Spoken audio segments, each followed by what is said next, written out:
Hello everyone, welcome to another video tutorial of SlideScope related to real-time data analysis using Python Pandas. We are using Jupyter Notebook here from Anaconda Navigator, and the dataset that we are going to analyze today is the Ubereats data. First of all, this data is in two files. So here you can see first file is called restaurants, and here you can see we have ID, position, name, score, rating, category, price range, full address, zip code, latitude and longitude of various restaurants. And the second file is our restaurant menus. So every restaurant has some menu. For example, restaurant with ID number 1 has these menu items wherever you can see 1 here. So up to 96th row you can see this is restaurant number 1. Then there is restaurant with ID 2 and 3 and so on. So this is how you can find out what that particular restaurant serves. Now let's see something about this data set. So this data set has two files as we discussed, and the name of these columns are given here. Acknowledgement for this data set is data was scraped from Ubereats.com, which is an online food ordering and delivery platform launched by Uber in 2014. User can read menus, reviews, rating, order and pay for food from participating restaurants using an application on the iOS or Android platform. We have got this data from kaggle.com. So we saw this data on Kaggle and thought of giving some exploratory data analysis on this data. So here is the discussion of this particular data set, and from here you can find the data set link. Now we have prepared some code in order to save time of the student. We have prepared some code here already, and one by one, line by line, we will explain meaning of every code that we have written here, and then you will learn how to perform exploratory data analysis on data like this. This video will be in several parts as it is a big data and we have many things to analyze. We have to perform EDA on various topics. So that's why we will do this video in several parts. So in this first part, the first thing that we are doing here is importing NumPy as NP. This is very basic thing that we always do when we are trying to analyze any data set using Pandas. So NumPy can be used to perform a wide variety of mathematical operations on arrays. Then we will import Pandas as PD. So Python Pandas, as we know, is a module for data manipulation and analysis. It's a library of Python that is widely used in data analysis. Then we will import matplotlib's pyplot as PLT, and this is for plotting basic graphs. So this is you can say a default library for plotting graphs in Python. Using matplotlib we have CM also, and this particular module is called color maps, and this will provide us a large set of color maps. Again, this is an optional library, but we are just doing it in order to create some additional colors. Then we will use import Seaborn as SNS. Seaborn is again a library for plotting graphs, and then import random as the name suggests for generating some random values. Then we have this library which will be used in later parts of this video series, but this is called word cloud, and from word cloud import word cloud. So we have to write it like this. So from word cloud library we will import this class, and this particular library might not be present in your, or might not be installed in your Jupyter notebook. So what you have to do is you have to open Anaconda prompt here, and in Anaconda prompt you have to write pip install world cloud.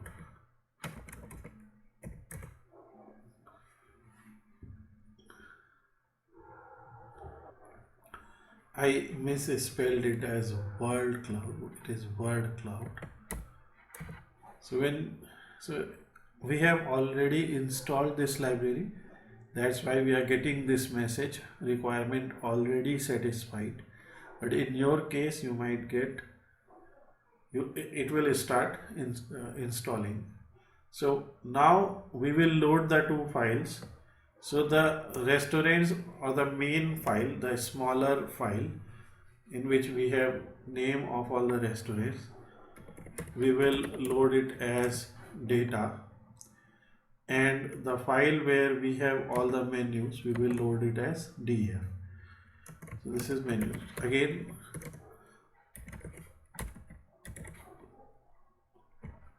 if you are having some kind of confusion, so you can call it restaurants.df and you can call it menus.df.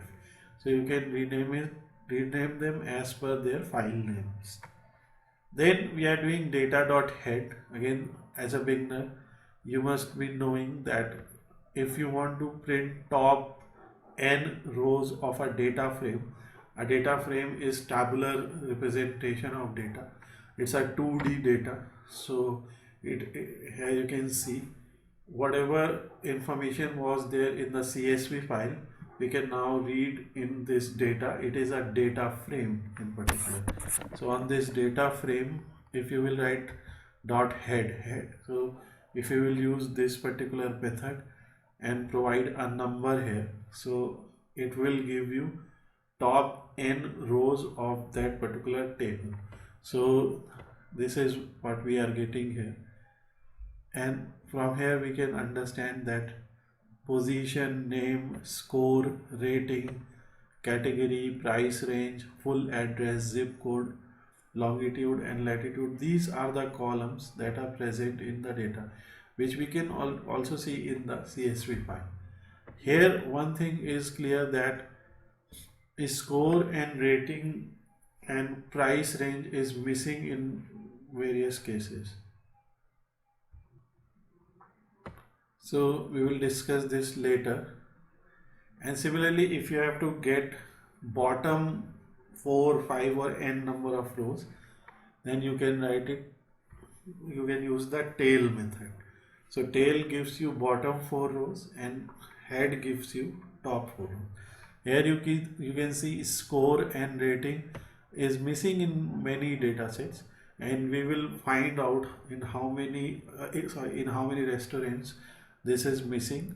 So we can find out that as well if you want to count how many rows are null.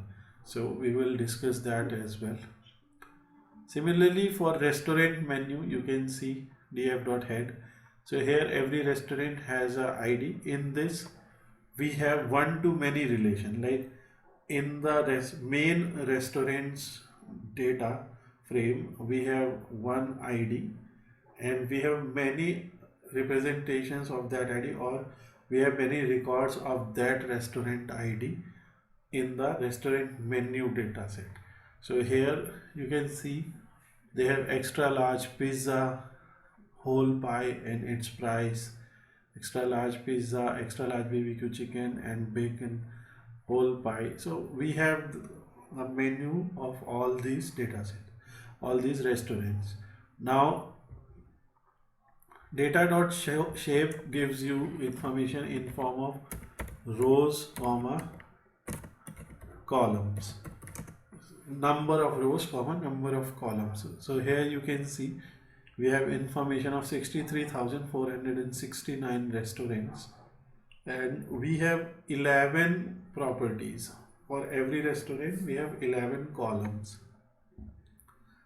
Similarly, for restaurant menus, this is for restaurant menus, and for restaurant menus you can see we have 5,11,000, 51,17,217.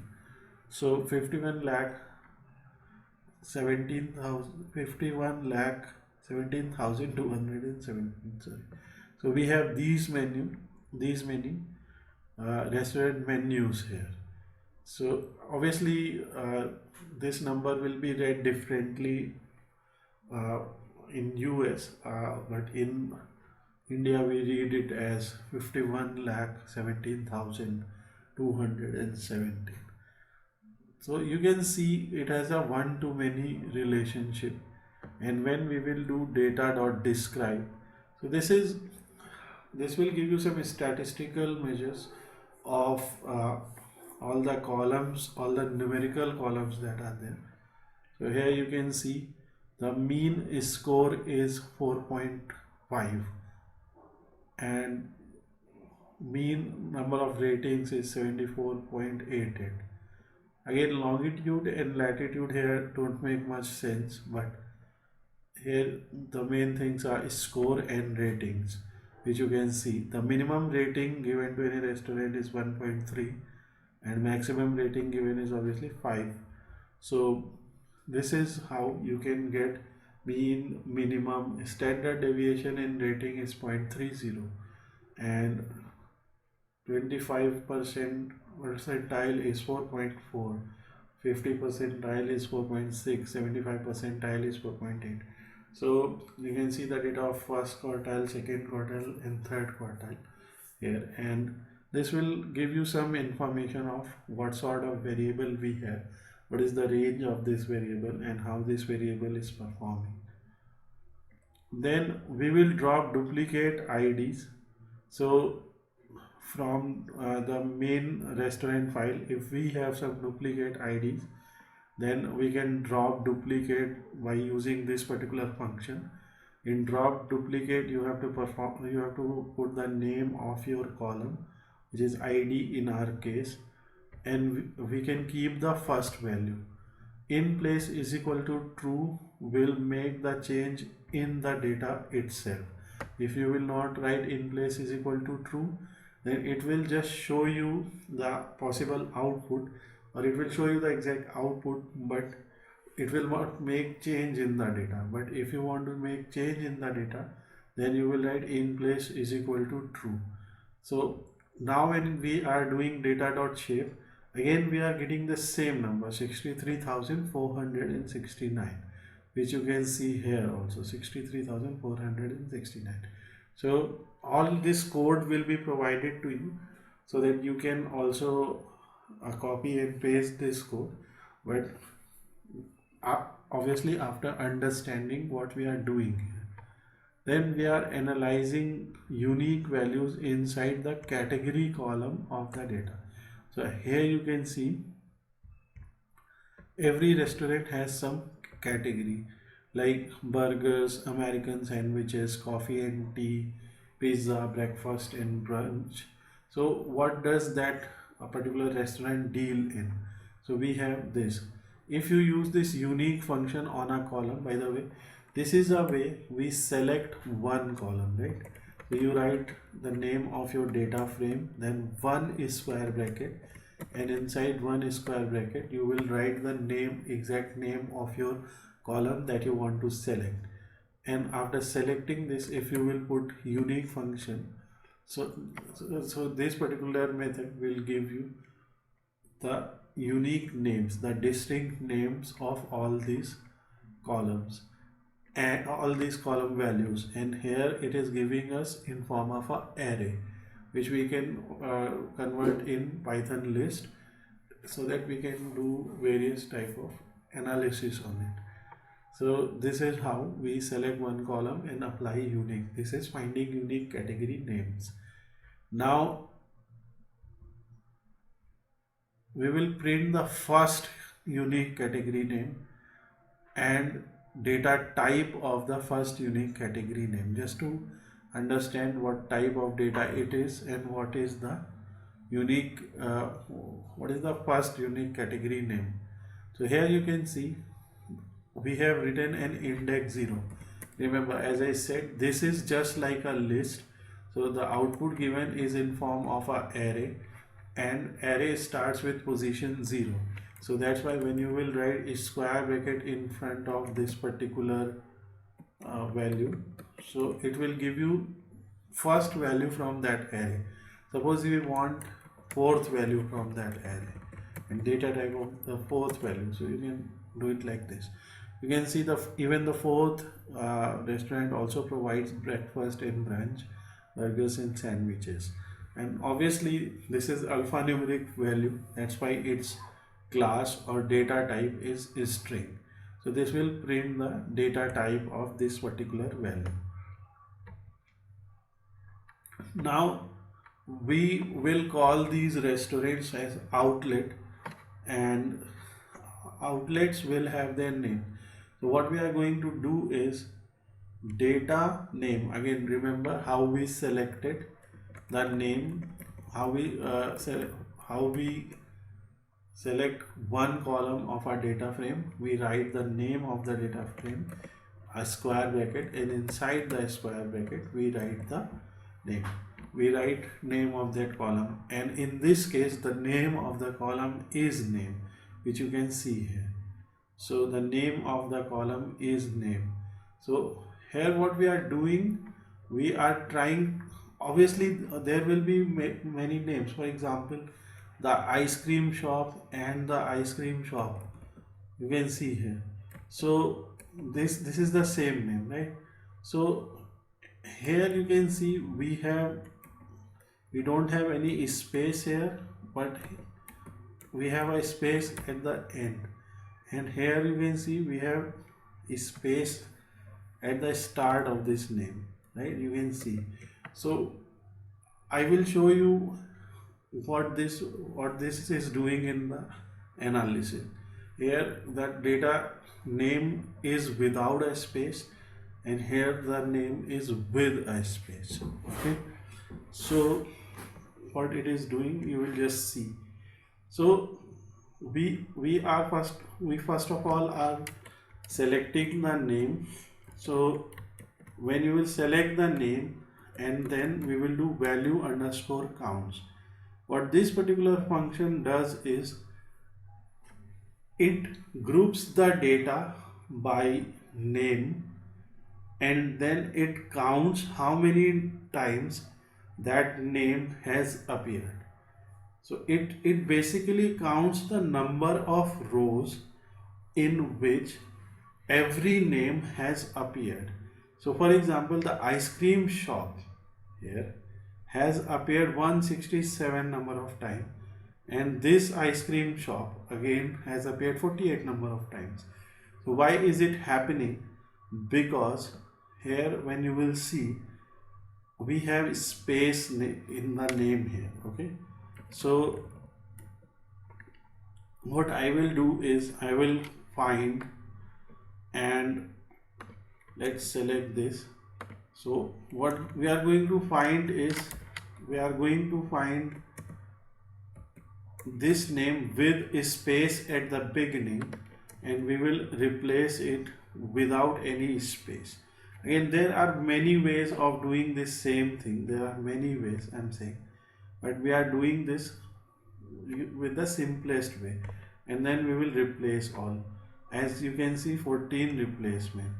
Now we will do one more thing. We will find this, and we will find this with a space at the end, and then we will replace without any space. So what we are doing is we are trimming the data. We are in Python we can trim it, right? Trimming a string. So while trimming a string, you remove leading and trailing white spaces in the string. So let's replace all, and here we have replaced it. And now since our data set is changed, we will save it. Since our data set is changed, we have to load it once again. Okay, so from here, just this one, so let's load it once again. And now whatever rows we have, we can simply run those rows again, important rows. So there will be no change in the shape. Okay, you will see even in the description, because it is only counting numerical values. And we will drop duplicate IDs. Again, we have not changed categories, so it will not make any change. But here, now what we are doing is we are counting total number of values. For example, ice cream shop, ice cream shop. How many times the ice cream shop has appeared in menu names? So now when we will do this and do this, so now you will see that particular number is now added, and now it is being represented as one value. So this is how we are giving, or we are counting restaurant names that has appeared most number of times. So these are restaurant chains, right? If a restaurant is appearing more than one time, it is kind of a chain, and it is all based at US. And then that's why what we have done here is we have created two variables, one called chains and one called single. And here, see, with square bracket we can always apply conditions, and we can, so here the condition that we are applying is how we will read it. Let's say read it like a SQL statement. So select outlets where outlets is greater than equal to 2. So basically whenever I count this value here, right? So this is how the value count gives you the value. And by the way, we have discussed about these basic functions many times in our previous Python Pandas tutorials. So you should go to our channel. So here on our channel you will find many videos, right? And in our playlist you will find Python Pandas playlist also. So with Python Pandas playlist we currently have 13 videos, and here you will find many examples. So we have done a lot of data analysis, exploratory data analysis like this using Python Pandas. So just you can follow those tutorials. We also have a course dedicated to Python libraries for data analysis and data manipulation, where Python Pandas is the most important element. So here we have done introduction, Pandas series, data frames, reading CSV files, handling missing data, reshaping the data frames, connecting data frame with MySQL server database, working with JSON files. Then we have performed exploratory data analysis on many data sets, and you can, so from data cleaning, wrangling to data manipulation, plotting graphs, everything is taught in this particular tutorial. So if you want, I will provide a link to this particular tutorial, also link to this particular course in the description. So here we were counting outlets, and now you can see we have many such restaurant names which have more than one name here, and obviously these are chains. So when we will do outlook, if the count of outlets is greater than equal to 2, then we will call them chains. And if the count of outlets is equal to 1, this is comparison operator. These are comparison operators. So when we put 2 equal to signs, that means a comparison operation, and this will be called single. So this simply means all those names which have outlet count equal to 1, that particular series will be printed here. And so let's see the result first. So here, if you will run this, you will see. So these all restaurants have only one record in the data set. So, and similarly these all restaurants will have, let's say, equal to 2. Let's say we exactly want those restaurants which have 2 records in the data set. So this is how you can count that. So that's what we are naming chains and single. What we are doing here is greater than equal to 2. So once you have chains and once you have your single restaurant, you can see their names also, and obviously this will be changed. So let's run this, because when we clean the data, now you will see this information.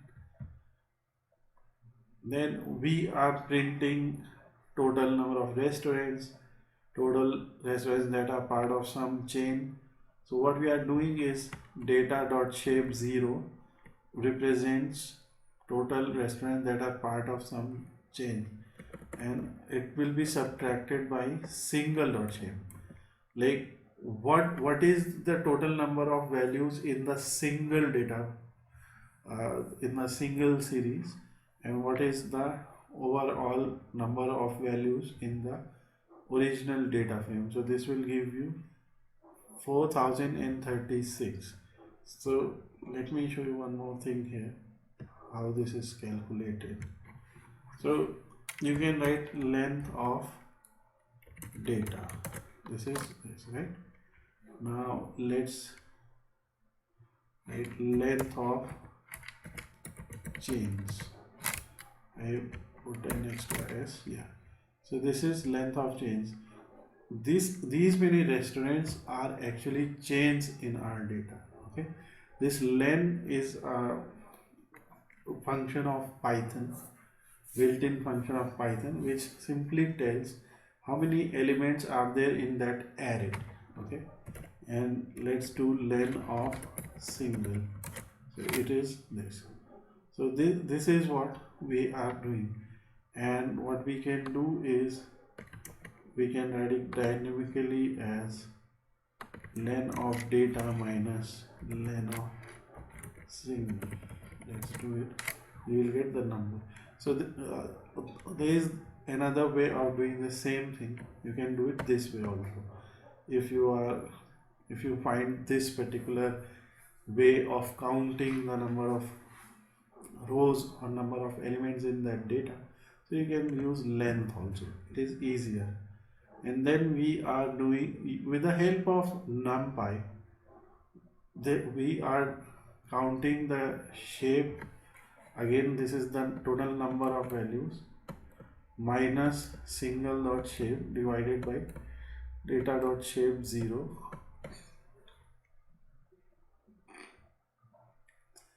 and this whole calculation will be rounded to 2 decimal places, and then if you will multiply by 100, you will find this number. We can do it in a simple way also. Let's put all of them together in a bracket, and we can write len of single, and then let's multiply it by 100. But again, we have to take care of the brackets, otherwise we'll get the wrong data, and this is our answer. So you can do it either way, and this is the percentage of restaurants that are part of chain. Okay, so this way you will find, again, this is just, all of this is just there to teach new students who are beginner in Python Pandas how to calculate things, how to do mathematical calculations. So here you will find this. Now data name, which particularly gives you one column, right? Data name, one square bracket, you will select one column. Then value underscore counts will give you how many times that particular name has appeared in the data set. It will count the number of rows, and then 10. So with this slicing, we are doing slicing here. With this square bracket, we are only selecting 10 records. You can also write dot head 10, and then we are sorting values in ascending order. Okay, you can also write ascending is equal to false to print the records in descending order. Basically, this particular thing, let's do it step by step, okay, because I have to explain this also. So when you write data, you will get the complete data frame, right? Then you use a square bracket and write name, so you will get all the names. But here you can see names are being repeated. In order to count, first of all, in order to print all the unique values, and in front of their unique names, print the total number of times those names have appeared, you will write value underscore counts. This is a very useful function in Pandas, and this will give you this output. Okay, and then you can do something like dot head 10, so it will give you something like this. Okay, and then you can write sort values. So you just have to make this chain, right? One by one, find the record and then put methods on it. Find another record, put any other method on it. So when you will do this, it will appear like this. So by default, ascending is true, right? Here also you can see the same output. In this case, it is appearing like this because this was actually executed earlier, and that's why it is showing data like that. So then we will run top 10 chains. So now it is appearing like this. Now we will plot the this thing in bar graph. Again, if you want to plot it in a simple bar graph, then plotting in a simple bar graph is very easy. So here we have top 10 chains, right? So just give me a minute.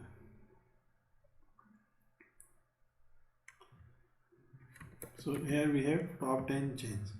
So we, using value underscore counts, we have found this. Okay, now just write dot plot kind is equal to bar, and you will get a bar graph. Okay, this is the easiest way to do it. If you want to print in horizontal bars, you will write like this. Okay, so this is the easiest way to do this. Again, there are many parameters here that you can use, like colors is equal to, and then write some array like red, green, blue. Let me correct that. Basically it will be color, actually what colors. Yeah, so this is the easiest way, right? And there are a lot of parameters that you can use, but here we have done something special. Here we have used one color in different shades of this color. So darker shade of color means more number of values, and lighter shade of color means less number of values. So let me explain you. First we will take height. So when you will write top 10 chains dot values, it will give you the height. So let me show you. Okay, these are arrays. So this will be the height of your bars. Obviously these values will be the height, right? Like 0, 15. This will represent the height of the bar. Now we have bars. So index, like which bar is on which position. So for example, 14 is at 0th position, then 15 at first position, and so on. So we have this, and let's print bars. So like freaking good pizza, vegan. So now you have the index, right? Name of those restaurants. Index will always give you names, and then we are finding out the y position, which will be np.arange length of bars. Then using figure, we will plot a figure. This is figure will create that particular diagram, and in figure we have an argument called fig size, which will simply represent figure size. Then we have frame on, whether you want the frame or not. Then GCA stands for get current access, which we will save in access variable. And then these are some settings like putting top, right, left and bottom spines. Like for example, if you see here, so this is left spine, top spine, right spine, right? So that's what we are doing, top, right, left, bottom, and we are setting them visible and putting some color. So this hashtag, this is a color, this is a color in hexadecimal format. So when you will do color, so you will find out, right? Here you can write color hex and you will get info. So these are hexadecimal colors. You can use color of your choice here. Okay. Right spine we are putting its visibility to false. Left spine we are setting color as again this value, and then again bottom spine. So this here, and then we are using these colors like we used in the bar graph example that I showed you. So let's find one color example and then you will understand. And you can see light color, right, as we said. And let's find out the last one.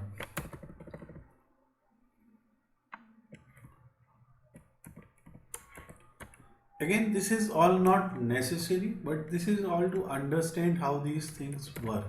Here you can see a very dark shade. So this way you can use any set of colors that you want here. And then we are plotting plt.bar-h, like I wrote it, right? Bar is a vertical bars and bar-h is horizontal bars, and it will take 3 parameters. So first parameter is the y position that we created with the length of bars, and then we have height, which we have values in those heights, and obviously color array, the color array that we have created.